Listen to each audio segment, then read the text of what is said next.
Hello, Phil Calvert from Edinburgh. A very warm welcome. Is it a nice background? It is a nice background, trust me. I see all the medals. I do not have so many medals from Ironman and marathon and whatever. That's the reason why I have a self-painted picture in my bag from my childhood. But Phil, he's a sportsman through his whole life, I think. Yeah, he's an educator for the Life Fitness Academy since years. In the last years, he studied and he did his master's degree in diabetes at the Queen Margaret University at the Edinburgh College. And also he's the owner of the Wellbeing Company in Edinburgh.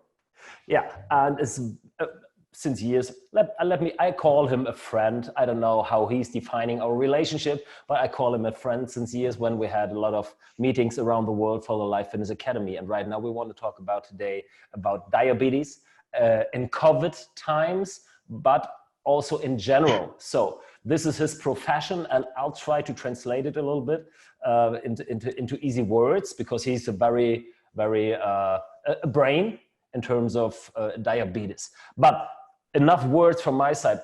Phil, good to have you here. Thank you, Mark.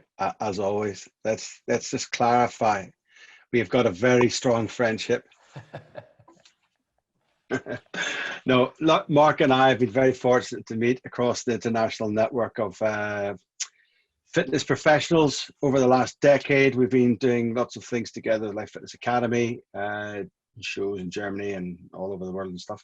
So I branched off and over probably the last 5 years, I've really been focusing on diabetes, specializing as a specialist trainer in the UK with a level 4 qualification obesity diabetes. And then realizing that that wasn't quite enough to be able to give my clients and the people I'm talking with I needed to find more information out about this to be more professional. So what I've done is followed my master's degree in diabetes, and I'm going on, God willing, to do a PhD in that over the next year.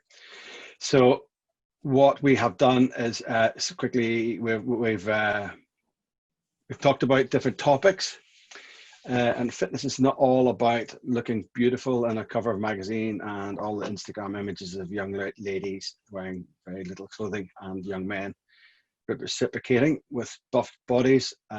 If you'd all seen what Mark and I looked like in our early 20s, we were those people. Agreed, Mark?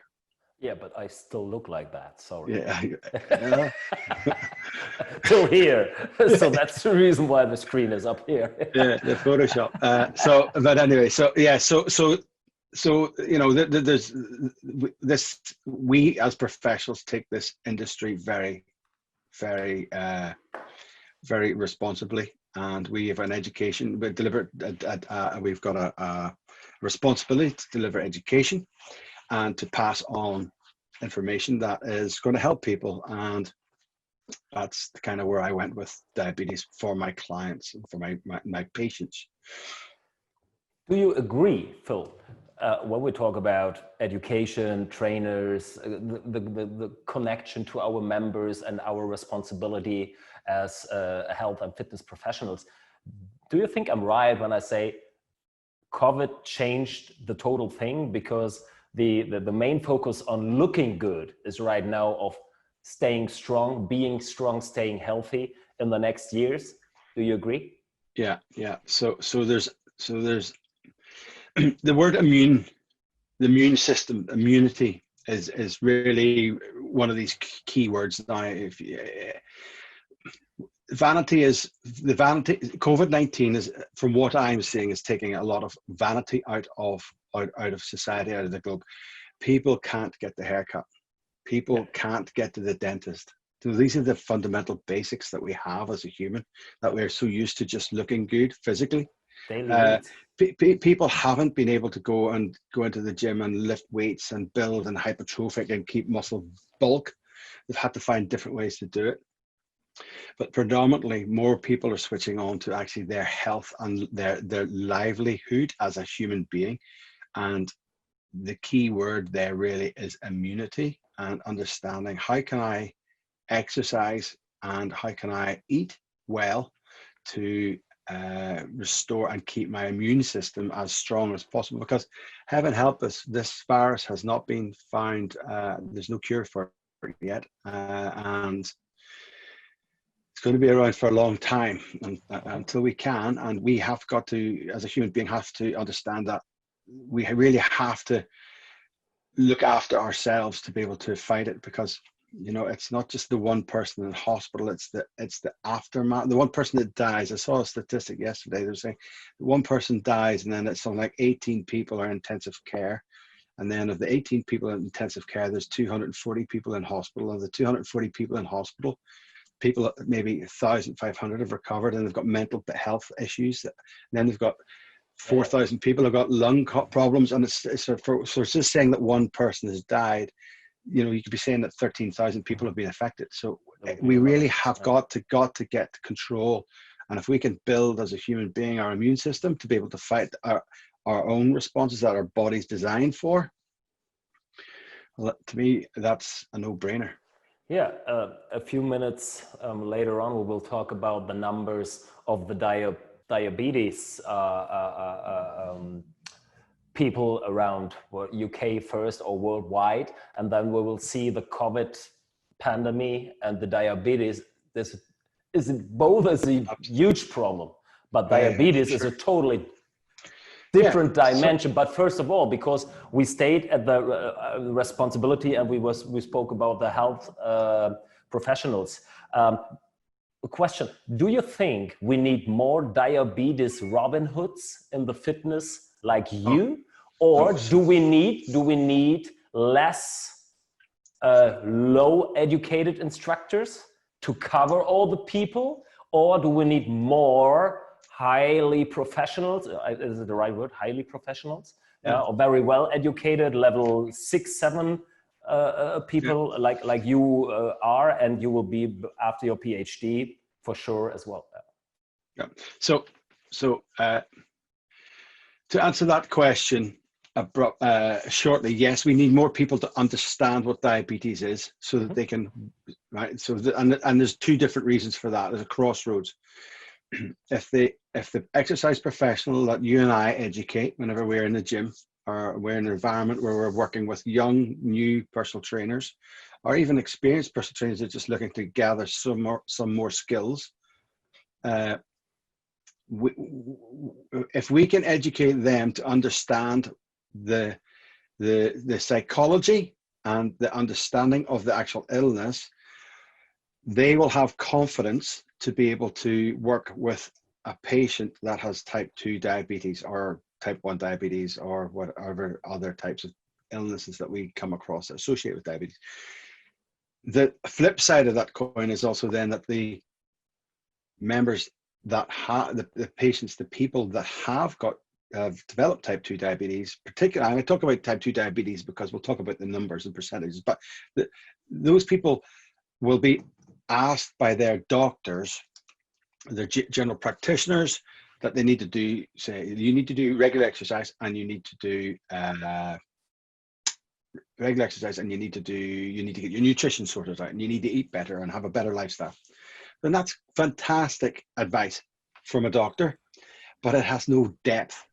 It has no depth. It doesn't, I mean, the people that become diabetic through the channels of type 2, these people haven't done exercise. These people have no knowledge of how to eat properly. So it's like basically asking me and you to go to middle of Africa and say, well, here you go, Phil, get yourself back to Northern Ireland. Mark, get yourself back to Germany. So, you know, it's like I know where Germany is and you know where Northern Ireland is, and you're in the middle of Africa. Do you turn left? Do you turn right? Do you go forward? You've got no geographic, you've got no orientation, you've got no direction. So if the general practitioners could say, you've got that, you need to go and you need to seek out an exercise professional that's got a qualification in understanding diabetes, what a resource that is. Let me step in again. From the point of view, from the fitness market point of view, do you think we have to rethink about the name gym or fitness studio for the future? Because in the future, you said the buzzwords, immune system, diabetes, and this will be all over the places around the world. We will have this problem. And if the people won't assign a membership in a gym, what do you think? Do they sign a gym membership in the future when it's called gym, but for your immune system? So I'm not an information, you know, how my skills in information technology and working with computers can be somewhat fraught, and it can sometimes create a little bit of aggravation in my lifestyle. As we were saying earlier, that, you know, if we have kettlebells and we have dumbbells and barbells, we work in a great, that's how we are designed. So we're fighting this thing now. I have gone online and I'm running a daily Monday to Friday course. It's only a 35 to 40 minute exercise session that's fantastic for type 2 diabetics to join, and we'll put some links up there as well, and everything's going online. There's 15% of the population, global population, really is using the gym of exercisers. Yeah. Right. So there's 85% of our population that don't go near a gym. So we can't be hitting the gym and saying, well, this is going to help everything. What we need to do is, you and I know that we take our personal training outside, we've taken it online, but we still, if we have got that skill and the information to be able to work with people, even if they are, I've got people that are very fit and healthy doing my exercise classes. I've got people that are type 2 diabetic doing my exercise classes. Exercise and movement, as long as you have the skill to be able to adapt and suggest adaptions to regress or progress the exercises that you're using, then we should be able to fulfill everybody's needs. Yeah. But you need to have an understanding of what these illnesses are to be able to understand the patient, the member. So I think that, go back to the first thing, I don't think we need to get lots of people to do a PhD. I really don't. I know that it's economically, it's quite expensive. And also it takes an awful lot of time. I think what we need to do is we need to transfer our skills and scatter it across. But I think you said the last time we were speaking, Mark, that in the German government won't allow personal trainers to work with patients that have illnesses. Was that correct? Yeah, it's not allowed to work as a therapist. Yeah. As a therapist. As a therapist. So if you start to give them advices like, you should do this to heal that, you're going to be a therapist. So you cut off medical advice. Okay, cool. So what that's actually quite interesting, because I've written a course. I've edited and had it authored and called Preparation for Exercise Management with Exercise for Diabetes, which I'm going to share with you, Mark, and we're going to look at potentially transferring it into the German market for the personal trainers in Germany, so that you in theory could deliver that education to these people, and it's exactly the same as what I've done in the UK with some gym groups, has delivered this course, and that empowers them with the skill and the knowledge that they need to be able to work with an exercise, a patient as a professional exercise professional. Do you think I will have a job for the future when I'm going to do your course, your diabetes course? Tell me something about the numbers, about diabetes 1, 2, and the mixed types. Okay, so you've got to put. Very short. Yeah, I'm not gonna, because I can go on about this forever. So let's just look at the numbers here, guys. So in the 1980s, roughly 1980, there was about 108 million people globally that had diabetes. Okay. When we went to accelerate up to 2014, there were 422 million people.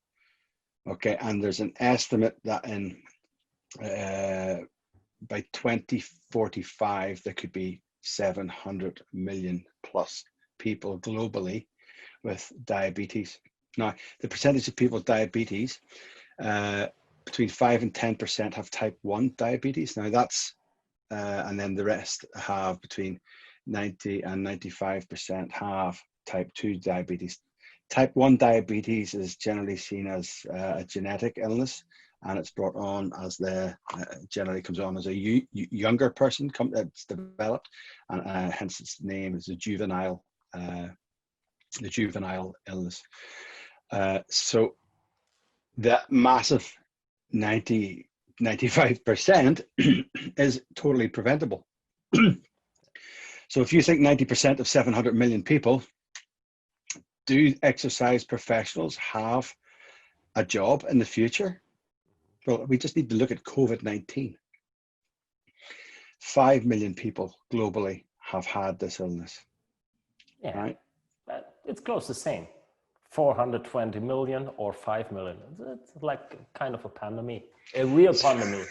It's a real pandemic. And the problem is the problem with this pandemic of diabetes is people make money out of diabetes. People make money out of food. People make money out of selling sugar because it's cheap, it's easy, and it goes into our system, and it's hidden and we don't see it. And our lifestyles are so stressful and so demanding that we don't have time. And all of these things are used. And once you become overweight and you become uncomfortable in moving, the human body's designed just to say, well, you know, I'm not going to move. I feel uncomfortable. I don't want to do this. And we've reached this society state where uncomfortable is something that we, as soon as it becomes uncomfortable, we stop. Thankfully, and I thank God, you and I are the same. When it gets uncomfortable, we smile. Yeah, right? We enjoy uncomfortable. Uncomfortable with being uncomfortable. Correct, and that's the phrase. That's the phrase I use. Right? We have to get comfortable being uncomfortable, because that's where change happens. And you see, this is the point where COVID-19 and diabetes came together. Because if you're doing muscle work, yeah, the immune system, because now my English is not good enough to explain that, but the old cells, get restructured with new cells, and at the same time, your killer cells from your immune system, blood cells. Yeah, they get the myokines. They produce the myokines, and the myokines gave the informations to the killer cells. What are the what's attacking the immune system? So you get stronger by using your muscles, and you reduce your sugar, your blood sugar, at the same time. And movement is healing. Absolutely, movement is key. And I was asked recently to write a small article on the difference between movement and exercise. Right. So let's clear this right up. It takes 20 seconds. Right. Let's clear. So movement is what we do. We, as a human body, look at me. I'm animated. I'm moving. This is moving. This is not exercise. Right. My mouth is moving. My eyes are moving. It's part of a process of the human. The human moves. Okay. We can move from A to B. So if you imagine back in the day when we had caves and we lived in caves, we had to move from a field where we had taken all of the grass and all of the animals and eaten everything and used it all up. We had to move to another field. But whenever we got to the other field, we then had to do exercise to chase the animals we wanted to eat. And it's those small sporadic spells of exerted energy called exercise. That's what we need to do. And funnily enough, the fittest and the most strong member of the group was always the best hunter, because they were able to sustain the exercise for longer, hence survival of the fittest. It is really that simple. So it's very, very, very, very important we keep moving, because that's the most simple basis. We've got feet. We have to use them.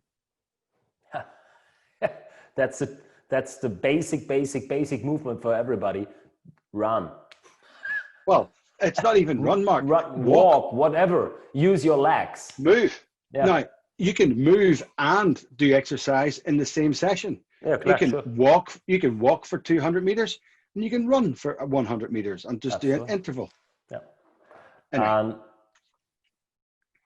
when it comes to the COVID, let's quickly look at COVID with diabetes here, because we talk about the immune system, we talk about COVID, and we talk about the diabetes. Are you at a high risk of developing complications, or are you at a higher risk of actually contracting COVID if you have diabetes? That's a question that people are asking. So the answer is, you have no more of a potential of getting this virus if you have got diabetes than somebody that hasn't got diabetes, right? Mm-hmm. So if you're in the same environment and you come across this virus is going to get into your system regardless, whether you're fit or whether you've got diabetes. Yeah. Problem is that whenever it attacks your immune system, right, when you have diabetes, when you create a flare-up or an immune system, your blood glucose levels rise. It's a bug. They love sugar. It becomes a whole lot more difficult to control and beat the virus as it's attacking the system, because your blood glucose levels are impaired and are elevated. Whereas the person who has no glucose issues and is a healthy non-diabetic, well, then the medical professions are able to control them because they've got a control pattern rather than a variance of pattern with blood glucose. So that's why if you are a type 2 diabetic, it's so important to control your blood glucose. And how do you control your blood glucose? Through eating a nice controlled complex carb diet, including your proteins and your fats, and nice and controlled, so that you've got the full spectrum of macronutrients. But you have to do at least 30 minutes of exercise of some element every day. You cannot rest. You have to keep moving. Yeah. Because as you said, Mark, when you move, you use your muscles. Your muscles then flux it becomes an exhaust system. You sweat out the toxins, all the toxins from your skin. You pass through your kidneys and your liver, all the toxins, and you pass them through urine and feces. All of that stuff comes out and replenishes. And as your body rebuilds, it rebuilds, the immune system gets stronger, period. That's what we have to do. We've got to get moving. And at the end, I tell you, the community, come closer. That's the mystery behind. And there's no mystery behind. It's just moving, and eat well, and live in an active lifestyle. And I know it's hard if you're not grown up with movements, or sports or whatever. It's hard to start. But at the end, if you want a high quality till the end of your lifetime, and we're not talking about getting older for 110 years. Let's talk about 90 years. You decide what will happen in the last 10 years. If it regresses very fast, and you lay down for years with the beep, beep, beep machines around you and all this stuff, or you live a very nice live till the end of your days and you flip over and that's it. Boom, switch off. So that's the idea from my dad. So he's a real role model for me. He said, I don't getting older as others, but I decide till my last day what I will do. I pray for him that this will be the result, but I really trust this way of thinking. Yeah, it's simple quality of life, quality of existence. And it's not a financial thing. It's as simple as being able to go to the toilet and to be able to clean yourself rather than somebody else having to clean you. Today I had a customer this morning, and she was doing PT with me, I think the 3rd hour. And she said, oh, I'm not sweating and my muscles are not hurting. And I said, yeah, that's so sorry. I need a leveler or whatever, where we can see how many stress hormones you reduced in this hour. Yeah, we were moving. It was the outside, the sunrises. Yeah, the birds were talking to us. Let me say, like this romantic. Beautiful. Yeah, very beautiful. We had an hour. It was fun. Yeah, and we will laugh a lot. And she was very excited after that. I said, yeah, okay, it's not losing weight, it's not gaining muscles, but you reduce the stress level a lot. And this will help you staying healthy. And that's it. It's not getting damaged or a workout. I don't like the word working out. I think it's the totally wrong term. So we know because we're fortunately educated, that when you go into a gym or when you do an element of exercise, wherever it might be, you do not have to thrash yourself. Okay. It is about moving and exercising. So there's a great product that I use with my clients, and we're not here to advertise products, but you may know it. MyZone, Marc, MyZone, Yeah. which indicates when you're at the higher level of stress, or where you're in a good level of stress. So it's color coded. So I'm able to say to my clients, you're working too hard. What do you mean I'm working too hard? Whoa, what do you mean? What do you mean? I said, you're putting your body under stress for 40 minutes. So everything that's positive has been taken away from that level of exercise. So if we just reduce the speed, and the classic was, it was a 30-minute, 27-minute 5-kilometer run versus a 31-minute 5-kilometer run. Same person, same route, 4 minutes difference, and the entire time was held in the yellow zone, where there's non-stress relation, rather than the 27, where the majority of it was held in red. So that means that you're training smart, training healthy. Well, we all wear them, don't we? Yeah. And I was wondering when I started to So run. yes, absolutely. We have to train smart. Yeah, that's it. Let's talk a little bit more about diabetes. Yeah. Yes. So it's sure nutrition, movement.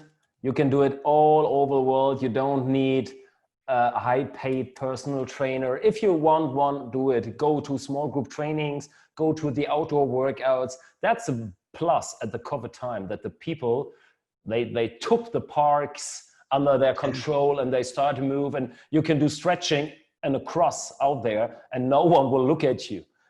6 months before, they say, what is he doing? Oh, he's doing outside, he's doing sport. That looks untypical. But right now, so this is a plus from the COVID times. So I'll take it, and I really like it. But let's talk about what could be the solution for the people, or for the globally aspects. Yeah, what could fix these issues right now? Where do we have what screws we have to screw? So with diabetes, so a lot of people will be forced onto medication, and medication is needed, and a lot, needed for the patients. So once you get diagnosed with having, you'll go through certain tests, glucose impairment testing, where they'll check your blood and they'll do an active fasting testing, and they'll just see where your blood sets in different scenarios of testing. Once you've done, maybe it's recorded high on the third occasion, they'll be told, say, right, listen, you're now classified as a type 2 diabetic patient. Prior to that, people can be at a lower level, where it could be at the pre-stages of what we call pre-diabetes. And that has to be the key. So if we can educate people to realize, to understand some of the signals that can happen in pre-diabetes, okay? So if we think, are you overly thirsty? Do you overly go to the toilet and pass urine? Do you feel lethargic and more tired whenever you've eaten a meal? So as soon as you eat a meal, 10 minutes later, you sort of like falling asleep, okay? Are you, you can also develop genital thrush is another indicator, and also headaches and things. So what we need to do is, if we can say to people, listen, if you're not regularly exercising, and if you're not regularly monitoring the nutrition in your food and what you're doing, you need to look out for these symptoms. If you get any of these symptoms, you need to act very fast, and you need to really seek help to be able to change your lifestyle if you don't know how to do it yourself. Okay, but simply joining a group, or going out for a walk with a reasonable pace for half an hour every day. Okay, if you can lose 5% of your body weight, you will reduce yourself by 50% potential of type 2 diabetes. can you tell us the name from this one again? So maybe the people are interested to Google it, or you can link it. Maybe you will write down a link for the people, because Yeah, I think well, I mean, it's generally, this is the main information. It's not, we're not always talking about it's good for you to do sports. yeah. Generally, I get a lot of my information from magazines such as this. Now, I'm a professional update with Diabetes, Diabetes UK. And what they do is they're massive researchers and helping people to understand, and medical, huge loads of facts here about COVID present, improving access to disability services for homes. Let's say how to live with diabetes in the COVID-19 era. There's loads of this sort of information. And again, on some of the best, it's a very, very good website to go on to, diabetes.uk. And again, I'll give you the links to that, Mark, so we can push that up. People can have a look. And you can get all sorts of information. There's a host of things, but you have to go looking for it. If you don't go, it's not out there in the public because it's not sexy. No, it isn't. It really isn't sexy. But there's a lot of information out there. And I think what I would say to people that are diabetic, that are being diagnosed with diabetes, please don't panic. Yep. Okay, because if you lose weight and you change your diet and you move more, you can actually regress your type 2 diabetes and you can put it into remission. Yeah. Right? It's hard. I'm not going to kid anybody. It's not easy to do, but it can be put into remission and you can have a very fit, healthy lifestyle. Okay. But if you have got a genetic disposition, again, sometimes type 2 is because there's a genetic development through your family line. Yeah. If that's the case and you have to be on medication, well, then you have to support the medication with healthy nutrition and also regular exercise. And then you can, again, live a happy, healthy lifestyle. Yeah. But it's the population that don't do the exercise and don't do the nutrition, and they just take a medication and they say, oh, I'm fine, because unfortunately diabetes is a progressive illness. So it might be fine for a small period of time and then it will stop working, and then you've got to get another medication and then it'll stop working, and then you start getting the associated illnesses that are with diabetes, the neuropathies, right? The retinopathies, the visual, the eyesight, you lose your eyes, you can get ulcers in your feet, the nerve damage in your feet, get your legs cut off. I mean, getting your limbs in the UK, people with limbs, okay, there's more people with diabetes getting the limbs cut off than people that come back from Afghanistan with legs blown off. But we don't talk about these people. Yeah. You know, these poor soldiers that go out there and do their job, they lose limbs, lose arms, legs, lose their lives. We quite rightly associate and say this is ridiculous, but we don't say anything about the queue that's waiting for people to get their legs cut off because of diabetes. And what about your own decisions? Would you said you just eat healthy and not what's the name for the food which is not prepared in the processed food. Processed. Come on, thank you. Processed. You just eat not processed food. Yeah. Would you say you stop eating gluten and you stop eating lacto and you try to avoid allergens in your nutrition, or what do you think? Just fresh stuff. That's it. If you can work on an 80-20 split, if you can 80% of the food that you put into your mouth, you've prepared yourself, you know what is in it. Okay. There's room for having a glass of wine, having some beers with your friends, because the social aspect, the psychology, the social aspect is going to be greater for you than sitting in the house going, ooh, right? So if you want to have some chocolate, well, make sure you try and pick the best chocolate you can have. Don't just buy a cheap bar of chocolate, you know, have a nice piece of 60% cocoa chocolate. You're getting the positive, the flavonoids in the cocoa bean, and you're getting that, and enjoy a bit of chocolate. No. If you want to have a packet of crisps, or in the UK, we like to have chips, you know, there's nothing wrong as long as it's a percentage, a small percentage. But you know, so it's called moderation, isn't it? Yeah, yeah. But unfortunately, moderation doesn't always exist. Whenever you are diagnosed as a type 2, you've got to take the bull by the horns, and you've got to say, right, I am dedicating myself to changing and losing some Yeah. weight. The problem with moderation is it is boring.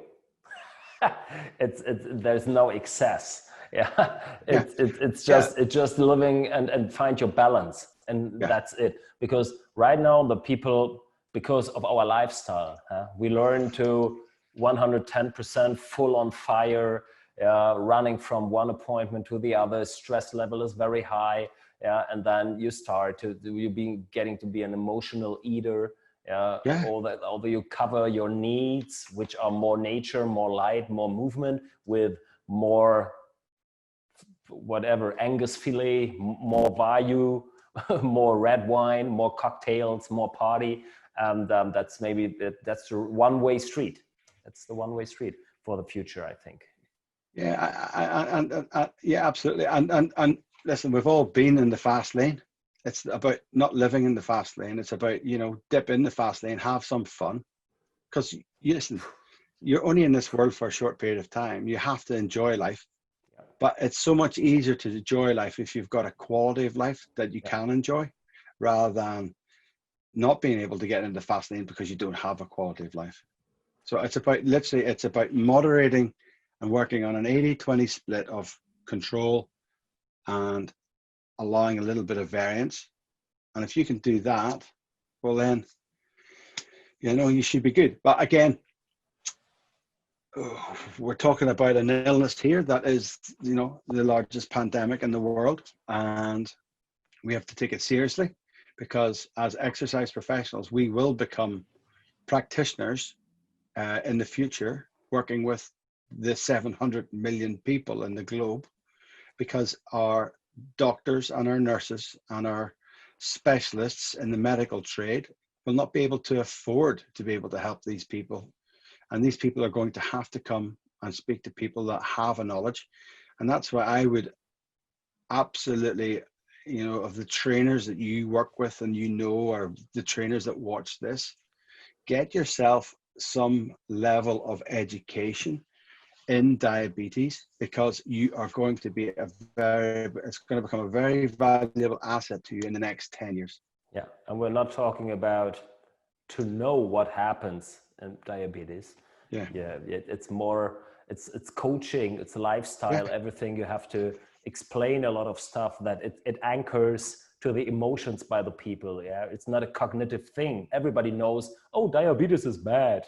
Yeah, But they don't know but they don't know what it is. They don't know what it is, and they don't know how to change, and they think they can't change. They accept it, and they're a little bit like, okay, I can't do anything. I sit here. And that's the job, to know what to do, to know what to tell the people, guide the people, lead the people, pace the people. Yeah, and that's a job for the future. And maybe we are able to deliver your course here in Germany in the future. We'll see. Maybe. Definitely. I don't see why we can't. The only reason would be language barrier, but I know somebody that speaks fluent German. Yeah, but so I want to push the ball to you. It's your decision. But I'm here, and I think we will. I think it's a very valuable thing that we should definitely look at, because this is a global problem, right? You know, we need to find trainers that speak Punjabi, Indian, all different languages in Russia and in America.